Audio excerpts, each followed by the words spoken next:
இல்லை தான் நம்ம ஏரியா பாதுகாவலர்கள் ஒயிட்டிஸ் இருக்காங்கல்ல, அது ரெண்டுத்தில் ஒரு ஒயிட்டி மேலே பைக் ஏறிடுச்சு. அதனால சாப்பிட முடிய மாட்டேது, குலைக்கவும் குலைக்கல.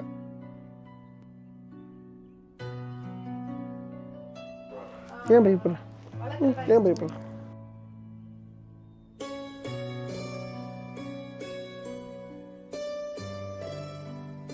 ஸ்ட்ரீட் டாக்ஸ்க்கு ஹெல்ப் பண்றவங்கலாம் ஹெல்ப் பண்ணுங்க, பட் வித் மோர் காஷன்.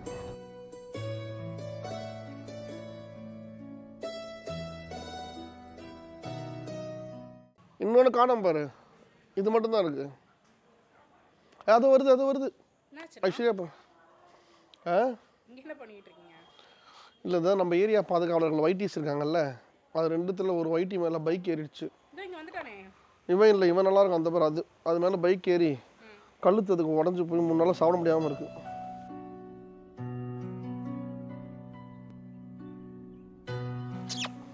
அம்மச்சி ஆமாடி,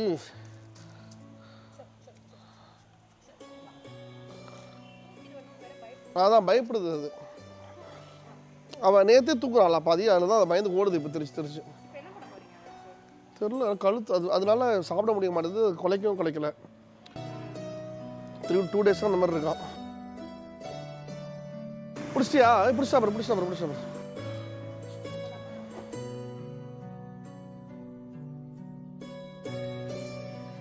கழுத்துல பிடிக்காத பிள்ளை கழுத்து வலிக்க போகுது.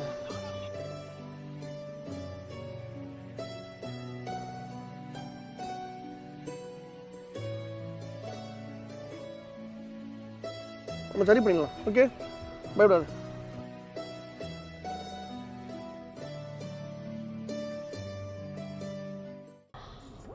இதுக்குதான் என்ன சொல்றது, வண்டியை துரத்தாத, எங்கேயும் போகாத அப்படின்னு சொல்றது. கேட்டியா நீ?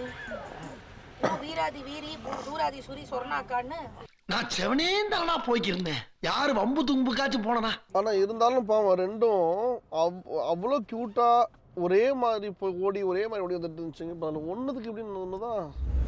சோட்டில் வந்து இந்த மவுத் கேப்பை தூக்கிட்டானா? அவன் லொகேஷன்ல தானே இருந்தது மவுத் கேப்பு. அதுக்கு சைஸ் வேரியேஷன் தெரியல. என் ப்ராப்பர்ட்டி ஏதோ தூக்கிட்டீங்க, கிளம்புறீங்க, என்னையும் கூட்டு போங்கடான்னு. இல்ல அது என்ன இருந்தாலும் அவனும் ஒரு நாய் தானே.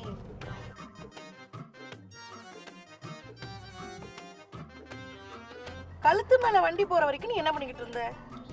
ரோட்ல கழுத்து வச்சு படுத்து கிடந்தேன், ஏத்திட்டு போயிட்டான். என்ன உனக்கு கழுத்துல ரத்தமா இருக்கு? ஆனா தண்டவாளத்துல தலை வச்சு படுத்திருந்தேன் தம்பி. ஒரு 4-5 ரயில் கழுத்து மேல ஏறி போயிருக்கு. ரயிலா? ஆமா, ஆளு படுத்துக்க கூட தெரியாம வண்டி ஓட்டிட்டு போறாங்க.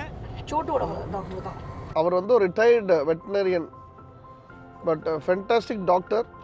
நல்ல மனசோட சர்வீஸ் மைண்டடாக இருக்க டாக்டர், நாட் மணி மைண்டட். அவர் இந்த வயசில் இதை பார்க்கணுன்னு அவசியம் இல்லை. அவர் வீட்டில் சும்மா தேவையான அளவுக்கு மட்டும் மெட்டீரியல்ஸ் வச்சு எமர்ஜென்சியாக வரவங்களுக்கு வந்து அவர் பார்த்து கொடுத்துட்ருக்காரு. 100 ஆண்டு காலம் வாழ்க, நோய் நொடி இல்லாமல் வளர்க. சூப்பராக பார்ப்பாரு. ஃபஸ்ட்டு வந்து பயமுறுத்த மாட்டார். சோட்டுக்கு எவ்வளோ வந்தாலும் நாங்கள் வந்துட்டு பயப்படாமல் அவர்கிட்ட கூப்பிட்டு போயிடுவோம். ஸோ பயமுறுத்தவே மாட்டார். டாக்டர் துரைக்குமார் அவர் பேர். ஸோ அவர்லாம் கிளினிக் வைக்கலையே அப்படின்னு அவங்களாம் வருத்தமாக இருக்குது. அப்படி ஒரு டாக்டர் அவர். சோட்டுக்கு 150 வாங்கிப்பார் ஃபீஸு. மெடிசன்ஸ் வாங்குவார், ஆனால் ரொம்ப கம்மி காஸ்ட்டில் தான் பண்ணுவார். 500 ரூபாய்க்கு மேலே நாங்கள் கட்டினதே இல்லை, அந்த மாதிரி இருக்கும். ஸ்ட்ரீட் டாக்ஸ் நான் நிறையா அவர்கிட்ட கூப்பிட்டு போயிருக்கேன். அதுக்கு வந்து அவரோட ஃபீஸை வந்து ஒமிட் பண்ணிடுவார். அந்த 150 சொல்கிறாருல்ல, அதை ஒமிட் பண்ணிடுவார். மெடிசன்ஸ்க்கு மட்டும் நம்ம அது மாதிரி 50-50 இல்லாமல் பண்ணிக்கோ. இதுதான் அவரோட வீடு.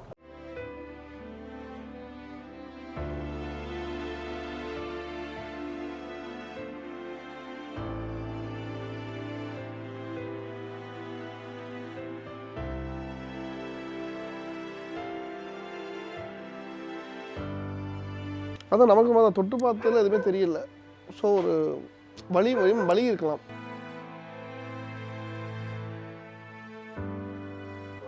ஏன் பயப்படுற? ஆனால் இதுங்க ரொம்ப தெளிவு. டாக்டர் ஏற்கனவே நீங்கள் ஒரு மாத்திரை கொடுத்தீங்க இதே மாதிரி தான், உனக்கு உடம்பு சரியில்லைன்னு. நாங்கள் போயிட்டு போன் இருக்குல்ல, போனுக்குள்ளே மறைச்சி கொடுத்தேன். கரெக்டாக எல்லாம் கடிச்சிட்டு அந்த மாத்திரை மட்டும் துப்பிடுச்சு. கரெக்டாக மாத்திரையை மட்டும். அதான் வர்கீஸ்.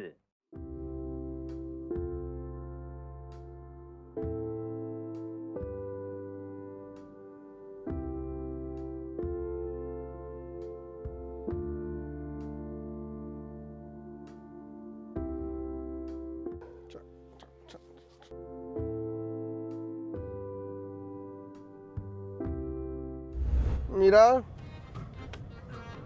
எப்படியோ உன்னைய வந்து ஒரு ஹெல்ப்புக்கு கூப்பிட்டு வந்ததுக்கு ஒரு 80,000 ஃபோனை தொலைச்சி விட்டேன். இப்போ பாருங்க மக்கள், ஐஸ்வர்யாவோட ஃபோனை இருந்தாம்மா பார்த்துக்கோ, நான் போய் இந்த வைட்டியை பிடிச்சி தூக்கிட்டு வரேன்னு கொடுத்துட்டு போயிருக்கு கேப்பில்.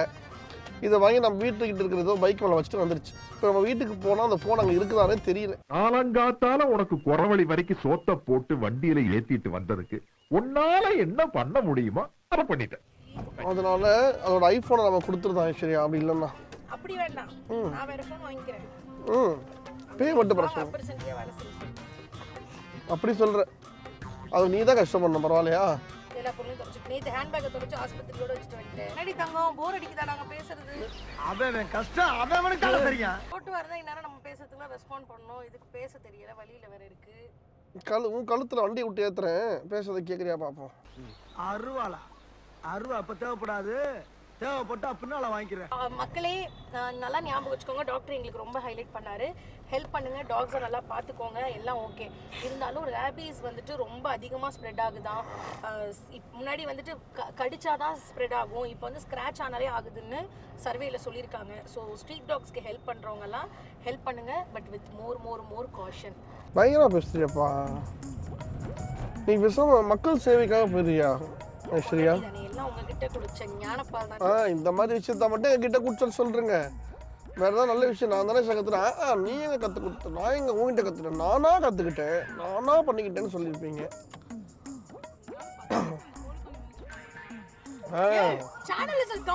10 வயசுல கோழி குஞ்சு மதிச்சு கொண்டிருக்க வேண்டாம், சரியா? சரி, அது ஆக்சிடென்ட் ஓகே. 19 வயசுல கலர் ஃபிஷ்ஷை வந்து துடிக்க கொண்டிருக்க வேண்டாம். இல்லை மக்களே, அந்நிய சக்தி நம்மள வட்டம் விடுது, அதெல்லாம் நம்பாதீங்க. அம்முக்குட்டி அழகி, உனக்கு ஒன்றும் ஆகாதிரி, நீ போய் உங்க அக்கா கூட விளையாடு, ஜாலியா விளையாடு.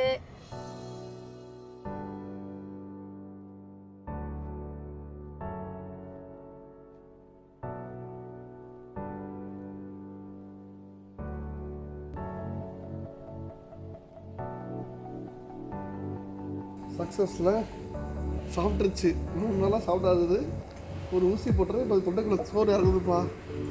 காப்பாற்றுறேன், அவனோட பயந்துட்டேன். அந்த கழுத்து ஏதோ உடஞ்சிருச்சுன்னு நினச்சிட்டேன் நான். But good. அதுதான் அந்த டாக்டர் அவர் சொன்னார், தெளிவாக பயப்பட வேண்டிய அவசியம் இல்லை. பார்ப்போம், கொடுப்போம்.